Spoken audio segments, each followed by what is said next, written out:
പതിവ് പോലെ രാവിലെ തന്നെ വാച്ചർ മോർച്ചറിയുടെ വാതിൽ തുറക്കുന്നതിനായി താക്കോലെടുത്ത സമയത്തായിരുന്നു മോർച്ചറിയുടെ വാതിൽ തുറന്നു കിടക്കുന്നത് ശ്രദ്ധയിൽപ്പെടുന്നത്. തലേ ദിവസം വൈകിട്ട് ഭദ്രമായി പൂട്ടിയിട്ട വാതിലിന്റെ താഴാണ് തുറന്നു കിടക്കുന്നത്. വാച്ചർ അതിവേഗം തന്നെ മോർച്ചറിക്കുള്ളിലേക്ക് പ്രവേശിച്ചു.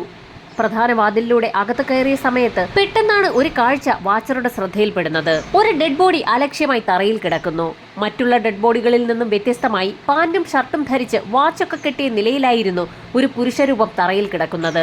അത് മാത്രവുമല്ല, ആ മൃതദേഹത്തിൽ ചെരുപ്പുകളും ധരിച്ചിട്ടുണ്ട്. സാധാരണയായി മോർച്ചറിയിൽ സൂക്ഷിക്കുന്ന മൃതദേഹങ്ങളിൽ പ്രത്യേകം വസ്ത്രങ്ങളൊക്കെ ധരിപ്പിച്ചാണ് സൂക്ഷിക്കുന്നത്. അതുകൊണ്ട് തന്നെ എന്താണ് ഇങ്ങനെ സംഭവിച്ചതെന്ന് വാച്ചറിന് സംശയം തോന്നി. ആ മൃതദേഹത്തിലേക്ക് സൂക്ഷിച്ചു നോക്കിയ വാച്ചർ യഥാർത്ഥത്തിൽ നടുങ്ങിപ്പോയി. അയാൾക്ക് നല്ല മുഖപരിചയമുള്ള മെഡിക്കൽ കോളേജിലെ ഒരു സ്റ്റുഡന്റ് തന്നെയാണ് അവിടെ അനക്കമില്ലാതെ കിടക്കുന്നത്. അരുതാത്തത് എന്തോ സംഭവിച്ചിട്ടുണ്ടെന്ന് മനസ്സിലാക്കിയ വാച്ചർ ഉടൻ തന്നെ പുറത്തേക്കിറങ്ങുകയും അധികാരികളെ വിവരമറിയിക്കുകയും ചെയ്തു. മെഡിക്കൽ കോളേജിലെ മറ്റുള്ള സ്റ്റുഡൻസും ചെറുപ്പക്കാരന്റെ സുഹൃത്തുക്കളും അധ്യാപകരുമൊക്കെ സംഭവം അറിഞ്ഞ് അവിടേക്ക് ഓടിയെത്തി. പ്രിൻസിപ്പൽ വിവരമറിയിച്ചതിനെ തുടർന്ന് ഒരു സംഘം പോലീസുകാർ ഉടൻ തന്നെ സംഭവസ്ഥലത്തെത്തി. പൂട്ടിയിട്ട മോർച്ചറിക്കകത്ത് എങ്ങനെയാണ് ആ ചെറുപ്പക്കാരൻ വന്നുപെട്ടതെന്നുള്ള സംശയമാണ് അവിടെ ഉയർന്നത്. പോലീസ് വിവരമറിയിച്ചതിനെ തുടർന്ന് ഫോറൻസിക് സംഘം ഉടൻ തന്നെ സംഭവസ്ഥലത്തേക്ക് എത്തി. ഇൻക്വസ്റ്റ് നടപടികൾ പൂർത്തിയാക്കിയ ശേഷം മൃതദേഹം പോസ്റ്റ്മോർട്ടത്തിനായി അയച്ചു. വൈകാതെ തന്നെ പോസ്റ്റ്മോർട്ടം റിപ്പോർട്ടും പുറത്തു വന്നു. ഹൃദയാഘാതമാണ് മരണകാരണം. തീർത്തും ഞെട്ടിക്കുന്ന ഒരു റിപ്പോർട്ടായിരുന്നു അത്. പൂട്ടിയിട്ട മോർച്ചറിക്കുള്ളിൽ ചെറുപ്പക്കാരൻ എങ്ങനെ കയറിക്കൂടി എന്നുള്ളതായിരുന്നു പോലീസിന്റെ സംശയം. ഉടൻ തന്നെ വാച്ചറെ ചോദ്യം ചെയ്തെങ്കിലും തലേ ദിവസം താൻ പൂട്ടിയിരുന്നു എന്നായിരുന്നു അയാൾ പോലീസിന് മൊഴി നൽകിയത്. ഗവൺമെന്റ് ഉടൻ തന്നെ സംഭവത്തിൽ ഇടപെടുകയും സ്പെഷ്യൽ ഇൻവെസ്റ്റിഗേഷൻ ടീമിനെ രംഗത്തിറക്കുകയും ചെയ്തു. ഇൻവെസ്റ്റിഗേഷൻ ടീം ഉടൻ തന്നെ ചെറുപ്പക്കാരനുമായി ബന്ധപ്പെട്ട അയാളുടെ സുഹൃത്തുക്കളുടെയൊക്കെ ഒരു ലിസ്റ്റ് തന്നെ തയ്യാറാക്കി. സുഹൃത്തുക്കളെയൊക്കെ വിളിച്ചു വരുത്തി പോലീസ് സംഘം വിശദമായി തന്നെ ചോദ്യം ചെയ്തു. അങ്ങനെ ചോദ്യം ചെയ്യുന്നതിനിടയിൽ മരിക്കുന്നതിന് തൊട്ട് തലേ ദിവസം ചെറുപ്പക്കാരൻ സുഹൃത്തുക്കൾക്കൊപ്പം ഉണ്ടായിരുന്നു എന്ന് പല ആളുകളും മൊഴി നൽകി. മരണപ്പെട്ട ചെറുപ്പക്കാരന് 3 സുഹൃത്തുക്കളാണ് ഉണ്ടായിരുന്നത്. പോലീസ് സംഘത്തിന്റെ അന്വേഷണം ആ 3 പേരിൽ തന്നെ കേന്ദ്രീകരിച്ചു. അവരുടെ മൊഴിയെടുത്തപ്പോൾ മരണം നടക്കുന്നതിന് തലേ ദിവസം മരണപ്പെട്ട ചെറുപ്പക്കാരനും ആ 3 പേർക്കൊപ്പം ഉണ്ടായിരുന്നു എന്നും അവർ ഒരുപാട് നേരം സംസാരിച്ചിരുന്ന ശേഷം അവരവരുടെ മുറികളിലേക്ക് പോയി എന്നും പിന്നീട് അവനെ കാണുന്നത് മെഡിക്കൽ കോളേജിന്റെ മോർച്ചറിയിൽ മരണപ്പെട്ട നിലയിലാണെന്നും 3 സംഘം പോലീസിന് മൊഴി നൽകി. പോലീസ് സംഘം ചെറുപ്പക്കാരന്റെ മറ്റുള്ള സുഹൃത്തുക്കളോടും അധ്യാപകരോടും എന്നുവേണ്ട അയാളുമായി ബന്ധമുള്ള എല്ലാ വ്യക്തികളോടും വിശദമായി തന്നെ അന്വേഷണം നടത്തിയെങ്കിലും ഹാർട്ട് അറ്റാക്ക് മൂലം മരണപ്പെട്ട ചെറുപ്പക്കാരൻ എങ്ങനെയാണ് പൂട്ടിയിട്ട മോർച്ചറിക്കുള്ളിൽ എത്തപ്പെട്ടതെന്നുള്ള കാര്യത്തിലേക്ക് വിരൽ ചൂണ്ടുന്ന ഒന്നും തന്നെ കണ്ടെത്താനായില്ല.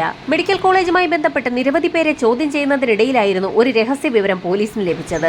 ഹോസ്റ്റലിലെ ചില വിദ്യാർത്ഥികൾക്കൊപ്പം രഹസ്യമായി രാത്രികാലങ്ങളിൽ മെഡിക്കൽ കോളേജിന്റെ വാച്ചർ മദ്യപിക്കാറുണ്ട്.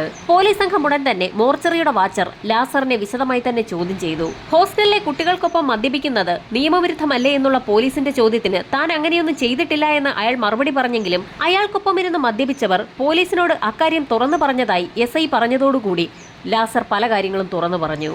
പലപ്പോഴും സീനിയേഴ്സായിട്ടുള്ള ആളുകൾ മദ്യക്കുപ്പിയുമായി സെക്യൂരിറ്റിയുടെ മുറിയിലേക്ക് എത്താറുണ്ട്. അവർക്കിരുന്ന് മദ്യപിക്കുന്നതിനുള്ള സുരക്ഷിതമായ ഒരു സ്ഥാനം കൂടിയാണ് സെക്യൂരിറ്റിയുടെ മുറി. അർദ്ധരാത്രിയോടുകൂടി എല്ലാ ആളുകളും ഉറങ്ങിയതിനു ശേഷം ഹോസ്റ്റലിൽ നിന്ന് പുറത്തു ചാടുന്ന അവർ മദ്യക്കുപ്പികളുമായി സെക്യൂരിറ്റിയുടെ മുറിയിലെത്തും.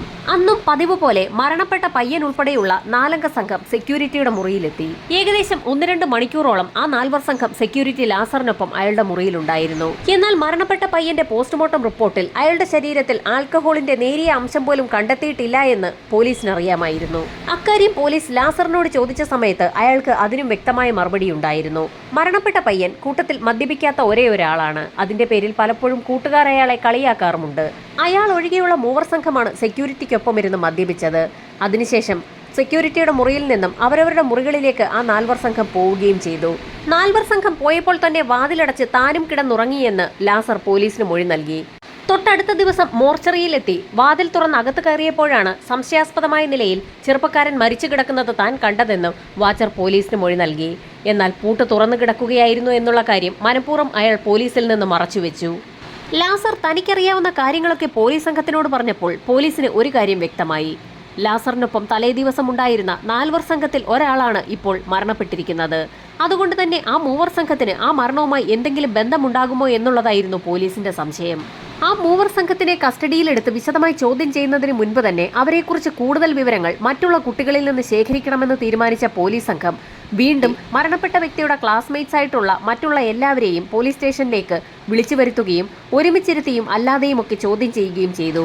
ആരുടെയെങ്കിലും വായിൽ നിന്ന് എന്തെങ്കിലും ഒരു തുമ്പ് കിട്ടുമോ എന്നുള്ളത് അറിയാനായിരുന്നു പോലീസ് ശ്രമിച്ചത്. ചോദ്യം ചെയ്യലിനിടയിൽ പല കുട്ടികളും പോലീസിനോട് ഒരുപോലെ സൂചിപ്പിച്ചത് ഒരേ ഒരു കാര്യമായിരുന്നു: മരണപ്പെട്ട വ്യക്തിക്ക് ഇരുട്ടിനെ വളരെയധികം ഭയമായിരുന്നു. രാത്രികാലങ്ങളിൽ പുറത്തിറങ്ങാൻ പോലും അയാൾക്ക് മടിയായിരുന്നു. ഒറ്റയ്ക്ക് ഒരു കാരണവശാലും രാത്രികാലങ്ങളിൽ പുറത്തിറങ്ങുകയോ കറങ്ങി നടക്കുകയോ ചെയ്യുന്ന സ്വഭാവം തീരെയില്ലായിരുന്നു. രാത്രിയിൽ ഒറ്റയ്ക്കിരിക്കാനുള്ള ഭയം കാരണമാണ് മദ്യപിക്കാത്ത വ്യക്തിയായിട്ട് പോലും അയാൾ സുഹൃത്തുക്കൾക്കൊപ്പം സെക്യൂരിറ്റിയുടെ മുറിയിൽ പോകാറുണ്ടായിരുന്നത്. പോസ്റ്റ്മോർട്ടം നടത്തിയ ഡോക്ടർമാർ ഒരു കാര്യം പോലീസിനോട് വ്യക്തമായി സൂചിപ്പിച്ചിരുന്നു: ഇത്ര ചെറുപ്പത്തിൽ തന്നെ അറ്റാക്ക് ഉണ്ടാകണമെങ്കിൽ ഒരുപക്ഷെ അയാൾ എന്തെങ്കിലും കണ്ട് ഭയന്നതായിരിക്കാൻ സാധ്യതയുണ്ടെന്നുള്ള കാര്യമായിരുന്നു അത്. രാത്രിയെയും ഇരുട്ടിനെയും ഇത്രയ്ക്ക് ഭയമുള്ള ഒരു വ്യക്തി എങ്ങനെയാകാം മോർച്ചറിയിൽ എത്തിയതെന്നായിരുന്നു പോലീസിന്റെ സംശയം. എന്തെങ്കിലും കണ്ട് ഹൃദയസ്തംഭനം മൂലം മരണപ്പെട്ട ഒരു വ്യക്തിയാണെങ്കിൽ പോലും അയാളെ മോർച്ചറിയിൽ കൊണ്ടുപോയി ഇടേണ്ട ആവശ്യം ആർക്കുമില്ല. കാരണം അയാളുടെ ശരീരത്തിൽ മറ്റാരുടെയെങ്കിലും ഫിംഗർ പ്രിന്റുകൾ ഒന്നും തന്നെ ഉണ്ടായിരുന്നില്ല. ഇത്രയും ഭയമുള്ള ചെറുപ്പക്കാരൻ എങ്ങനെയാണ് മോർച്ചറിയിൽ എത്തിയതെന്നുള്ള പോലീസിന്റെ സംശയം വർദ്ധിച്ചു. ഇതിനിടയിലായിരുന്നു കൂട്ടത്തിലുള്ള ഒരു പോലീസുകാരൻ ഒരു കാര്യം പറയുന്നത്: മറ്റുള്ളവരെ അപേക്ഷിച്ച് ഭയം കൂടുതലുള്ള വ്യക്തിയാണ് മരണപ്പെട്ടിരിക്കുന്നത്. തന്റെ ഭയത്തിന്റെ പേരിൽ കൂട്ടുകാർ പലപ്പോഴും ആ ചെറുപ്പക്കാരനെ കളിയാക്കാറുണ്ട്. ഒരുപക്ഷെ അയാൾ തന്റെ ഭയം മാറ്റുന്നതിനു വേണ്ടി അയാൾ സ്വന്തമായോ അല്ലെങ്കിൽ സുഹൃത്തുക്കൾ പറഞ്ഞിട്ടോ ആണ് മോർച്ചറിയിലേക്ക് കയറിപ്പോയതെങ്കിൽ അവിടെ വെച്ച് എന്തെങ്കിലും കണ്ട് ഭയന്നിട്ടാകാം ഒരുപക്ഷെ ഹാർട്ട് അറ്റാക്ക് ഉണ്ടായത്. അങ്ങനെ ഒരു സാധ്യത തള്ളിക്കളയാൻ മറ്റുള്ള പോലീസുകാർക്കും തോന്നിയില്ല. കാരണം പണ്ട് മുതൽ തന്നെ സ്വാഭാവികമായും മറ്റുള്ളവരെ അപേക്ഷിച്ച് ഭയം കൂടുതലുള്ള വ്യക്തികൾ കാലങ്ങളായുള്ള തങ്ങളുടെ ഭയം മാറ്റുന്നതിന് വേണ്ടി അങ്ങനെയുള്ള ചില പരീക്ഷണങ്ങളൊക്കെ നടത്താറുണ്ട്. പക്ഷേ തന്റെ പേടി മാറ്റുന്നതിന് വേണ്ടി ചെറുപ്പക്കാരൻ ഒറ്റയ്ക്കോ അല്ലെങ്കിൽ സുഹൃത്തുക്കൾ പറഞ്ഞിട്ടോ ആണ് മോർച്ചറിക്കുള്ളിലേക്ക് കയറിപ്പോയതെങ്കിൽ ഇവിടെ മോർച്ചറിയുടെ വാതിൽ പൂട്ടിയിട്ടിരിക്കുകയായിരുന്നു എന്നുള്ള വാച്ചറിന്റെ വാദം പൊളിയുമെന്ന് പോലീസിന് വ്യക്തമായി. അതുകൊണ്ട് തന്നെ വാച്ചർ ലാസറിനെ വീണ്ടും ഒന്നുകൂടി ചോദ്യം ചെയ്യാൻ തീരുമാനിച്ച പോലീസ് സംഘം അയാളെ സ്റ്റേഷനിലേക്ക് വിളിച്ചു വരുത്തുകയും കർക്കശമായി തന്നെ ചോദ്യം ചെയ്യുകയും ചെയ്തു. സംഭവം നടന്ന ദിവസം മോർച്ചറിയുടെ വാതിൽ തുറന്നു കിടക്കുകയായിരുന്നില്ലേ എന്നുള്ള പോലീസിന്റെ ചോദ്യം കേട്ടപ്പോൾ തന്നെ ലാസർ ഒന്ന് വിളറി വെളുത്തു. കാരണം മോർച്ചറിയുടെ വാതിൽ തുറന്നു കിടക്കുകയായിരുന്നു എന്നുള്ള സത്യം അയാൾ നേരത്തെ പോലീസിൽ നിന്ന് മറച്ചു വെച്ചിരുന്നു. മോർച്ചറിക്ക് സമീപം രാവിലെ താൻ എത്തിയപ്പോൾ പൂട്ട് തുറന്നു കിടക്കുകയായിരുന്നു എന്നുള്ള സത്യം ലാസർ പോലീസിനോട് പറഞ്ഞു. അങ്ങനെയെങ്കിൽ ചെറുപ്പക്കാരന്റെ 3 സുഹൃത്തുക്കളെയും വിശദമായി തന്നെ ചോദ്യം ചെയ്യണമെന്ന് പോലീസ് സംഘം തീരുമാനിച്ചു. അവർക്കും തുറന്നു കിടന്ന ആ ഗ്രില്ലും തമ്മിൽ എന്തെങ്കിലും ബന്ധമുണ്ടാകാമെന്ന് കരുതിയ പോലീസ് സംഘം ആ മൂവർ സംഘത്തെ കസ്റ്റഡിയിലെടുത്തു. മൂവർ സംഘത്തിനെ ഒരുമിച്ചിരുത്തി പോലീസ് ചോദ്യം ചെയ്തെങ്കിലും അവർ പറയുന്ന കാര്യത്തിൽ തന്നെ ഒരുപോലെ ഉറച്ചു നിന്നു. ഇതോടുകൂടി ഓരോരുത്തരെയായി ചോദ്യം ചെയ്യാൻ പോലീസ് സംഘം തീരുമാനിച്ചു. അങ്ങനെ ഓരോരുത്തരെയായി ചോദ്യം ചെയ്ത കൂട്ടത്തിൽ ഒരു വ്യക്തിയോട് പോലീസ് ചില കാര്യങ്ങൾ തുറന്നു പറഞ്ഞു. സംഭവം നടന്നതിന് തലേദിവസം രാത്രിയിൽ വാച്ചർക്കൊപ്പം മദ്യപിച്ച ശേഷം അയാൾ അറിയാതെ മോർച്ചറിയുടെ താക്കോലെടുക്കുകയും പിന്നീട് മോർച്ചറി തുറന്നിടുകയും ചെയ്തത് തങ്ങൾക്ക് മനസ്സിലായി എന്നായിരുന്നു പോലീസ് പറഞ്ഞത്. അത് കേട്ടപ്പോൾ തന്നെ ആ ചെറുപ്പക്കാരൻ താനല്ല താക്കോലെടുത്തതെന്നും കുമാർ എന്ന വ്യക്തിയാണ് താക്കോലെടുത്തതെന്നുള്ള സത്യം പോലീസിനോട് തുറന്നു പറഞ്ഞു. 4 സംഘം സെക്യൂരിറ്റി ലാസറിന്റെ മുറിയിൽ ഇരിക്കുന്ന സമയത്ത് സെക്യൂരിറ്റിയുടെ ശ്രദ്ധയിൽപ്പെടാതെയായിരുന്നു കുമാർ എന്ന യുവാവ് മോർച്ചറിയുടെ താക്കോലുമായി പുറത്തേക്ക് പോയത്. ആരുടെയും ശ്രദ്ധയിൽപ്പെടാതെ മോർച്ചറിയുടെ ഗ്രില്ലിന്റെ താഴ് തുറന്നിട്ട ശേഷം കുമാർ താക്കോലുമായി തിരികെ സെക്യൂരിറ്റിയുടെ മുറിയിലെത്തുകയും അയാൾ അറിയാതെ അത് ഇരുന്ന സ്ഥാനത്ത് തന്നെ വെക്കുകയും ചെയ്തു. ചെറുപ്പക്കാരൻ തനിക്കറിയാവുന്ന കാര്യങ്ങളെല്ലാം തുറന്നു പറഞ്ഞപ്പോൾ പോലീസ് സംഘം കുമാറിനെ വിളിച്ചു വരുത്തി വിശദമായി തന്നെ ചോദ്യം ചെയ്തു. താൻ പിടിക്കപ്പെട്ടു എന്ന് മനസ്സിലാക്കിയ കുമാർ എന്ന യുവാവ് തനിക്കറിയാവുന്ന കാര്യങ്ങളെല്ലാം പോലീസിനോട് തുറന്നു പറഞ്ഞു. മരണപ്പെട്ട തങ്ങളുടെ സുഹൃത്ത് അശോകിന് ഇരുട്ടിനെ വലിയ ഭയമായിരുന്നു. അതിന്റെ പേരിൽ സുഹൃത്തുക്കളെല്ലാം ചേർന്ന് അവനെ കളിയാക്കുന്നതും പതിവായിരുന്നു. കളിയാക്കലിൽ നിന്ന് ഒഴിവാകാനായി താൻ വേണമെങ്കിൽ രാത്രിയിൽ മോർച്ചറിയിൽ ഒറ്റയ്ക്ക് കയറുമെന്ന് അശോക് സുഹൃത്തുക്കളെ വെല്ലുവിളിച്ചു. ഇത് കേട്ടപ്പോൾ അതൊന്ന് പരീക്ഷിക്കാൻ തന്നെ മറ്റുള്ള സുഹൃത്തുക്കൾ തീരുമാനിച്ചു. അങ്ങനെയായിരുന്നു വാച്ചർ അറിയാതെ തന്നെ മോർച്ചറിയുടെ താക്കോൽ കൈവശപ്പെടുത്തിയതും താഴ് തുറന്നു വെച്ചതും. സുഹൃത്തുക്കൾ പറഞ്ഞതനുസരിച്ച് അശോക് ഒറ്റയ്ക്ക് തന്നെ മോർച്ചറിക്കുള്ളിലേക്ക് കയറിപ്പോയി.